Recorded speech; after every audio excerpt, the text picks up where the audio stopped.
Americanos e japoneses são hoje importantes aliados, mas 70 anos atrás, os dois países protagonizaram uma das mais sangrentas batalhas da Segunda Guerra Mundial. Dos Estados Unidos, as correspondentes Cleide Klock e Yula Rocha mostram no que se transformaram cenários importantes deste conflito.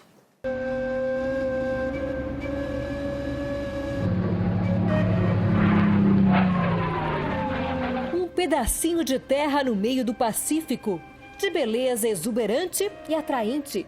Um arquipélago que recebe mais turistas do que todo o Brasil. Terra dos vulcões, do mar cristalino, das montanhas e do surf.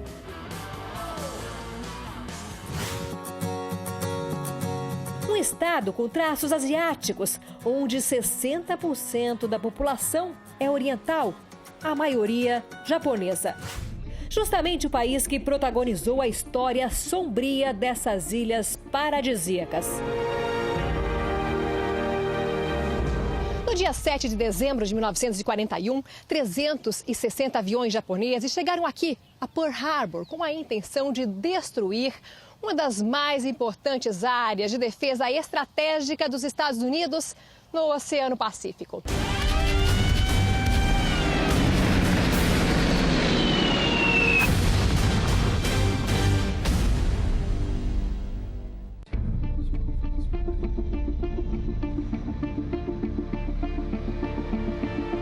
Em minutos, a maior parte da frota marítima americana no Pacífico foi destruída. 200 aviões e 14 navios. E um saldo sangrento, mais de 2.400 mortos. A metade das vítimas estava no navio Arizona, que afundou. A date which will live in infamy.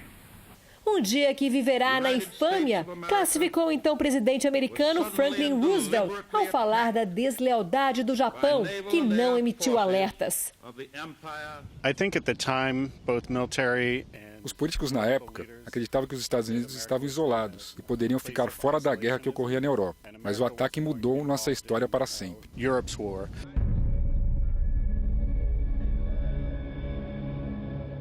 Os Estados Unidos se juntaram à Grã-Bretanha e à União Soviética para lutar contra os países do eixo, Alemanha, Itália e Japão. A vingança ao ataque de Pearl Harbor foi assustadora.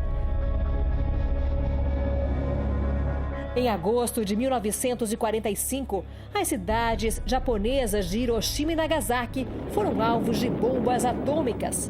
Mais de 200.000 pessoas morreram.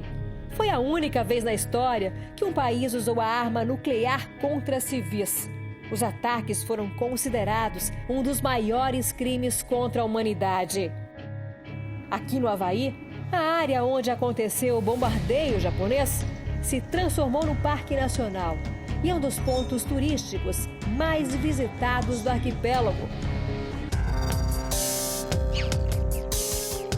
2 milhões de pessoas do mundo inteiro vem para cá todos os anos. Um museu interativo reconstrói aquele 7 de dezembro. Vim da Califórnia para conhecer o que só tinha lido nos livros. Um passeio de barco leva os turistas até o memorial, construído em cima dos destroços do navio Arizona, que ainda estão no fundo do mar. Ao lado fica o Missouri, que serviu de base para assinar oficialmente o término da Segunda Guerra, em setembro de 1945. Agora é um museu. Mas mesmo com o fim da guerra, centenas de testes nucleares foram realizados nas décadas seguintes, como mostra a repórter Yula Rocha.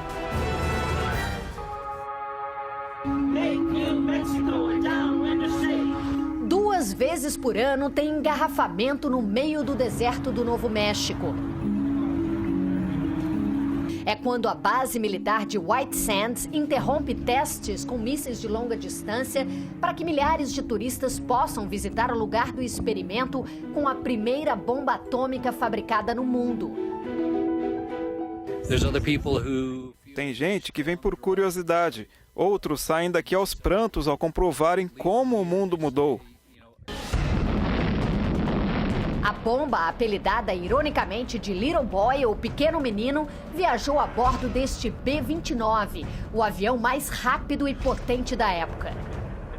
Hoje, a aeronave tornou-se uma das peças mais visitadas do Museu Aeroespacial, que fica a 60 quilômetros da capital americana.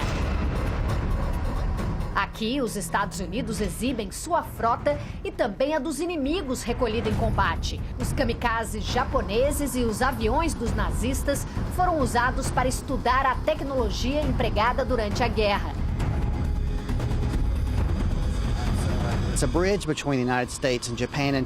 É uma ponte entre Estados Unidos e Japão para aprendermos as lições dessa guerra, que foi uma grande e sangrenta guerra entre duas nações e o mundo. Também é uma lição para olharmos para trás e sabermos o que não fazer de novo. Os americanos adoram comemorar suas conquistas militares, mas este avião especificamente, que deu fim à Segunda Guerra Mundial, não é exibido aqui como um troféu. Pelo contrário, o Enola Gay serve para refletirmos sobre o uso da bomba atômica. E a questão nuclear, até para fins pacíficos, é até hoje vista como uma grande ameaça global.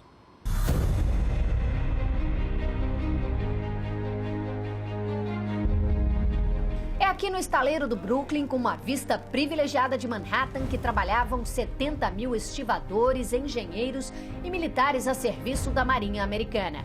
Eles ajudaram a construir os porta-aviões mais sofisticados do mundo, antes mesmo dos Estados Unidos entrarem na guerra. President Roosevelt knew that war was likely coming. O guia, que traz turistas para cá uma vez por mês, nos conta que o plano do então presidente Roosevelt era expandir o estaleiro, porque ele sabia que seria inevitável a batalha. Pouca gente conhece a história e tem acesso a esse local importantíssimo durante a Segunda Guerra Mundial. Os navios americanos e de seus aliados destruídos em combate lá na Europa e na Ásia eram trazidos para cá. E neste estaleiro, as embarcações eram rapidamente recuperadas e enviadas de volta para a guerra. Hoje, as docas viraram um gigantesco parque industrial com 330 fábricas, de adoçantes a uniformes espaciais e o endereço do maior estúdio de cinema e televisão fora de Hollywood. New York, New York, I wanna go down. O hospital militar, que funcionava dentro deste complexo durante a guerra, será aproveitado para filmagens. Foi aqui que Jane, filha de médico, morou parte da infância. Emocionada com a primeira visita desde aquela época, Jane lembra dos dias em que torcia para o ônibus escolar quebrar para ir ao colégio de ambulância. A casa dela, abandonada pelo tempo, em breve pode virar cenário para mais um famoso filme. Quem sabe de guerra? Um fascínio da indústria de Hollywood.